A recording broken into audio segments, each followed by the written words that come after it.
Hey folks, it's Tim with yet another flashlight review. Today I've got the Archer 1C. This is one of ThruNite's latest release. It is a single 123 sized flashlight featuring a XP-G2. Now before we dive into the light itself, just to really quickly cover the packaging as well as the features. It does feature a max output of 281 lumens, a maximum time of 315 hours with their nice Firefly mode. The beam distance has caused some controversy in a post in that they figure, there's just no way that a light of this size can output that. I could confirm that via my measurements at 1 meter as well. I think I got more realistically based on calculated beam intensity at 1 meter to be more like between 135 to 140 meters. And it does have its impact resistance to 10 meters and it's waterproof and submersible to 2 meters. It's pretty much your standard cardboard box with a plastic see-through windows and a plastic case within. Now the packaging and accessories that were included were nice glossy embossed instruction manual, as well as a holster. Now this holster does not have a Velcro quick release, it just simply has the pass-through, so it does necessitate that one remove one's belt in order to clip it on, but at least you figure it will be fairly secure once it is installed. Now it's just got two elastic bands on the side, slip in the light, and this should give you an idea of how much it protrudes out. Now the reason why I say that is because depending on how tight the holster is, for some people it's always consideration of a quick draw.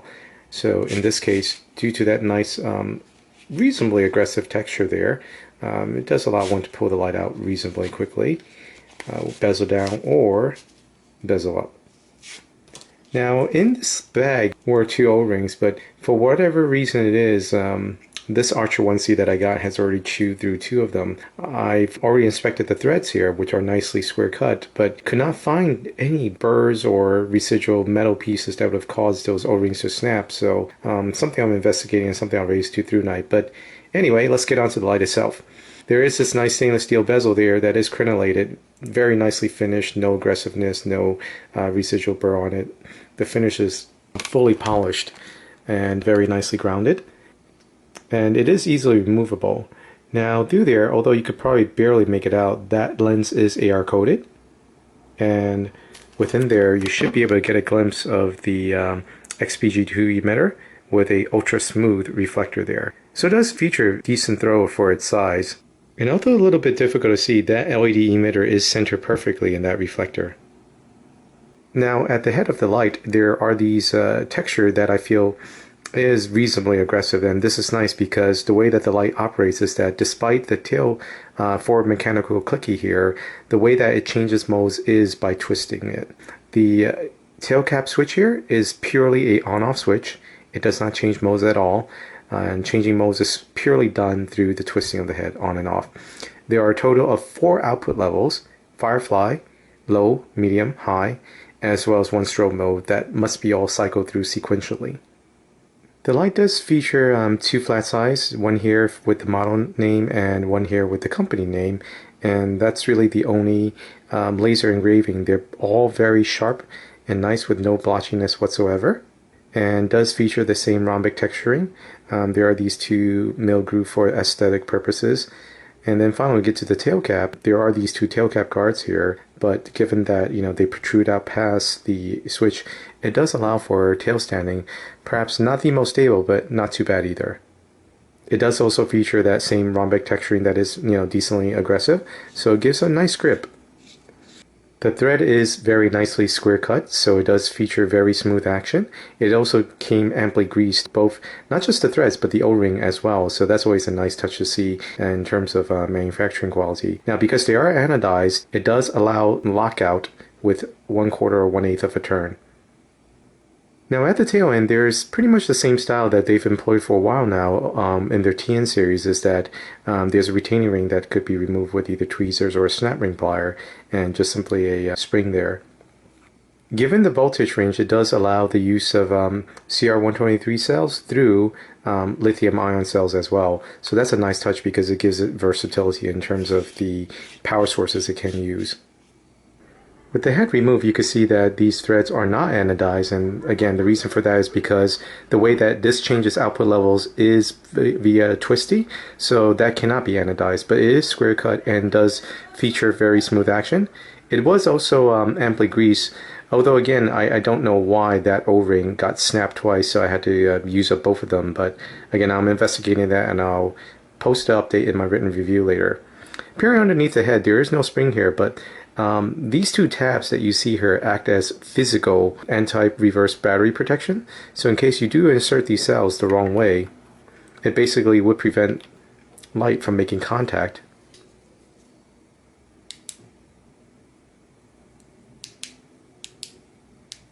So the light will not function even if you have the battery in the wrong way.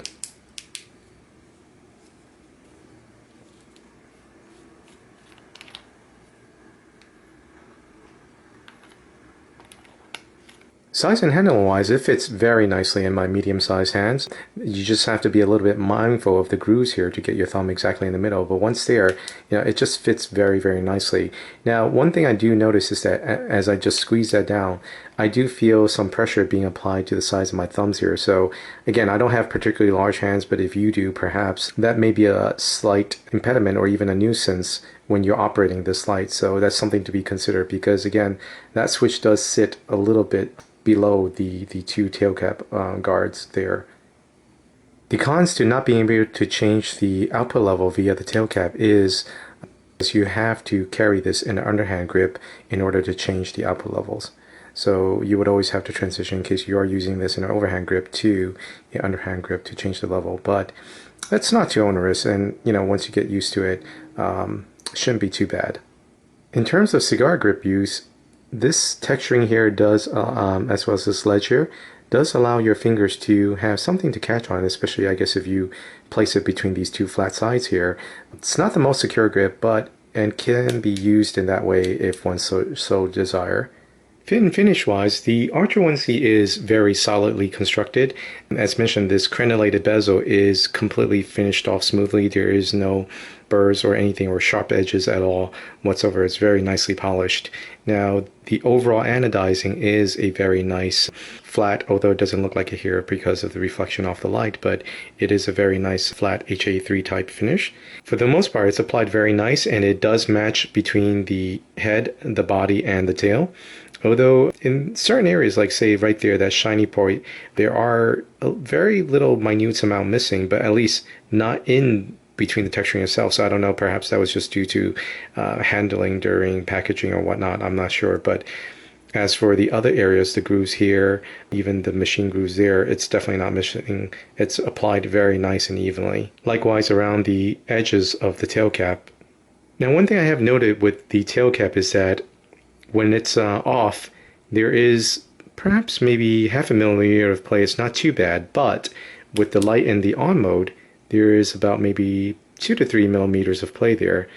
I mean, it doesn't really bother me, but again, may potentially affect some who would not like any mushiness in the tail cap, but I feel it's kind of like a necessary evil because if this was too firm, it already makes it a little difficult because, this is fairly small here.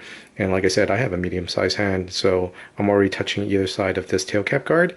And if it was too firm, it would make it a little difficult to operate. So I think overall, in the context of, the size and this particular format, I guess it's okay, but just something to point out to you guys.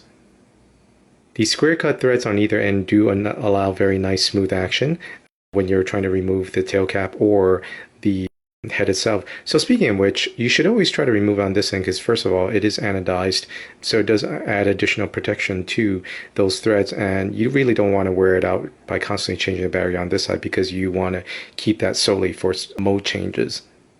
All of the parts feel very high quality. Again, there's no play within the light itself, and it just feels very, very solidly constructed. I'm very impressed with the recent improvements to their light. I shouldn't actually say recent because when I say recent, I'm actually talking about dating back to the TN30 and TN31 lights. This was up from the TN10 and TN11 that I reviewed quite a while back now. So it's always very good for me to see, a company continually improving their products based upon the first samples I may have reviewed quite a while back now.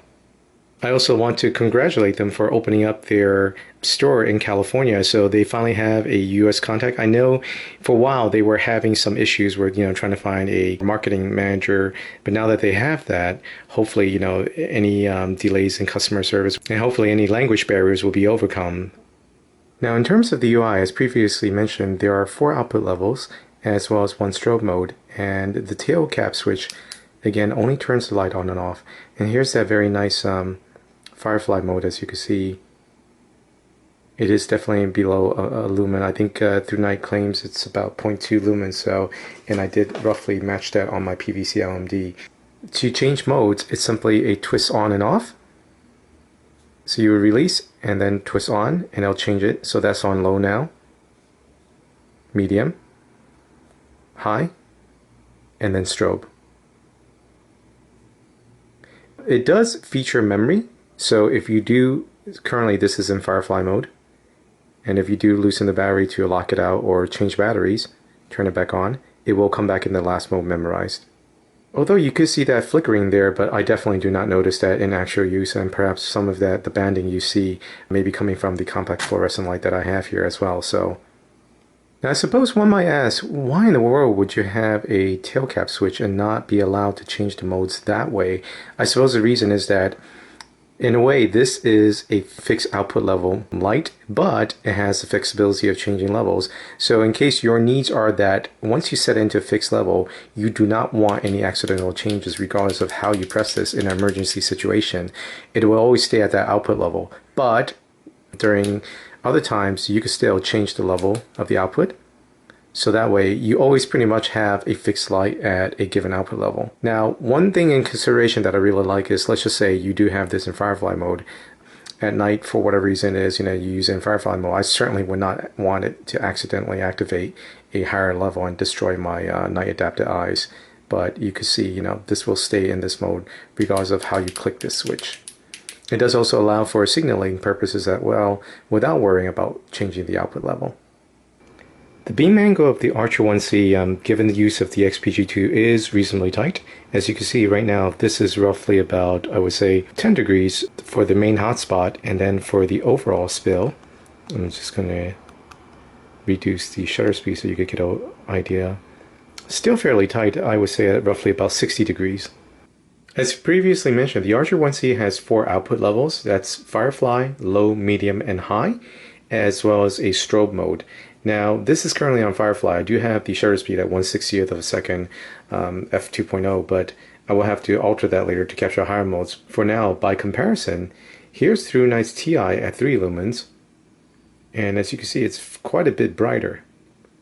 Except for the fact that, of course, the Archer C does have a very nice tight hotspot due to that smooth reflector. Now, this is on low, medium, and finally high. So let me go ahead and adjust the shutter speed so as to allow you to see that beam profile. So here you can see that the hotspot is extremely tight. It then transitions out to I guess a floody profile. There are a few ringiness out here that is beyond the spill, but it's not too evident in actual use though. Now, by way of comparison, here is Sunwayman's V10A with the original XP-G LED. They're roughly similar in output, but given the different beam profiles, the Sunwayman V10A does have a orange peel reflector, thus giving it more of a floody profile. The V10A at the time, I guess, was also fairly new with the XP-G R5, thus it does have a overall slightly greenish tint as compared to the Archer 1C, where I'm seeing a very nice white tight hotspot with perhaps a hint of purplish/magenta in the beam profile, although that's not captured. It is locked in daylight white balance right now. As an initial conclusion, I'm very impressed with this light, although in general recently I've tended to gravitate towards the XML emitters, but kind of have found a newfound love for these XP-G emitters. My very first light was an XRE emitter with that very nice tight throw. So, and like I said, when the XML came out, it was all about the flood. Well, I should say the SST50s first, then the XMLs. It was all about the flood, but I've actually been away from the XPE, XPGs, XREs for quite a while now. So it's kind of good to get back into a small compact thrower format, which I haven't had for a while. This is a very nice size for EDC, for those who are not familiar with that term, everyday carry. So, slip it in a pocket or whatnot. It does offer decent runtime as long as you use high mode sparingly. And it's fantastic that it has that Firefly mode that could last a few hundred hours should you ever require it. Hopefully not, but in case you do, you could have that comfort that it's there. As mentioned, the fit and finish is just outstanding on this light. I'm very impressed with it. I find this rhombic texturing just right. It's just the right amount of aggressiveness that does allow one to have a fairly nice grip without any worries of slippage, even with gloves on, or I guess even when used when wet. And if there are any kaiju fans out there, it may even remind you of Gamera's shell. Short of the, tiny little missing anodization, like one point there, and of course, I'm really nitpicking here, but in between the crevices here, there are none missing. In between those grooves, as well as the edges here, which are common areas where they should be missing. It's not, well, I should say should be missing in poor processing, but it's not. It just feels very, very high quality. The fit and finish is outstanding, as mentioned. There's no play whatsoever. Parts go on very, very smoothly due to the nice square cut threads on either end. It is anodized on this end, so you can lock out the light. I like the fact that it does have memory mode, so always default back to the last mode that you set it to. And I like the fact that you can't accidentally, activate a different mode regardless of how you activate this tail cap switch. So the ability to take primary or lithium-ion cells, although it doesn't actually get any output bump with the use of lithium-ion cells, but still, the fact that it could use both types of cells gives it a nice versatility. Also, the fact that you can use it in candlelight mode adds to its versatility. I would say about the only thing really that's missing from this light is a nice little wrist strap or lanyard, which surprisingly it didn't come with, but it's probably feedback I'll provide to ThruNite. But other than that, it's just a fantastic light. I'm really impressed with it. I'm impressed by the balance of the nice throw as well as still a decent flood profile. And like I said, for indoor use, if you watch my videos, you'll know that I tend to like floodier profiles for indoor use, but that Firefly mode is just indispensable, man. At night, it really helps when you have dark adaptive vision. It doesn't destroy that, and it also does make for a good, I guess, nightstand light because something goes bump in the night. You have Firefly, and when you get to your source of your noise or whatever that you want to investigate, quick twist on and off bumps it up to a higher level. So I do like that versatility of this particular UI. So kudos ThruNite on a great light. Hopefully we'll see XML2 variants of this light soon. And that concludes this review. As part of FTC disclosure, the Archer 1C was provided by ThruNite for review. Thanks again for watching.